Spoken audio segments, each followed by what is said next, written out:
Happening tonight at the McLeod Center in Cedar Falls. A big in-state rivalry continuing tonight in women's college basketball as UNI is hosting Iowa State at the McLeod Center. With that in mind, let's go live right now to KWW reporter David Warrington. He has the great assignment tonight. He's at the McLeod ahead of tonight's big matchup. And David, Iowa State's the favorite tonight, but that has not stopped the Panthers in past games. This has always been a great rivalry and some real close games.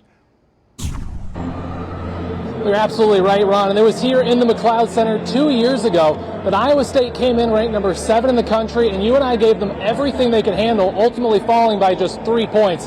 Tonight, Iowa State is ranked number 8. UNI will look to pull off the upset here tonight, but they'll have to do so without Grace Boffeli.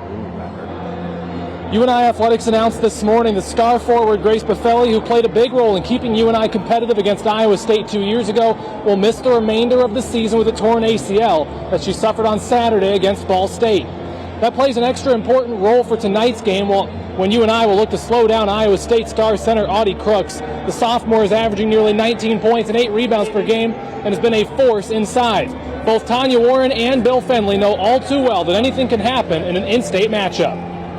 One of the best post players in the country in Audie Crooks, who has as good a hands of anybody I've ever seen.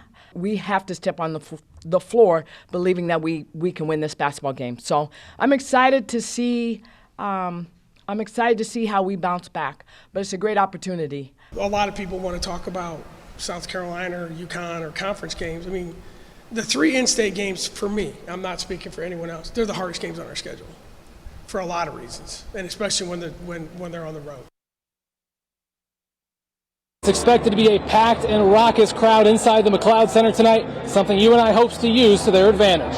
And the game tips off in a little less than an hour at 6 o'clock. I'll have full highlights and reaction coming up tonight at 10. Live in Cedar Falls, David Warrington, News 7, KWWL. David, you always get the great assignments. Congratulations. That should be a good one tonight. Thanks, David, for the report.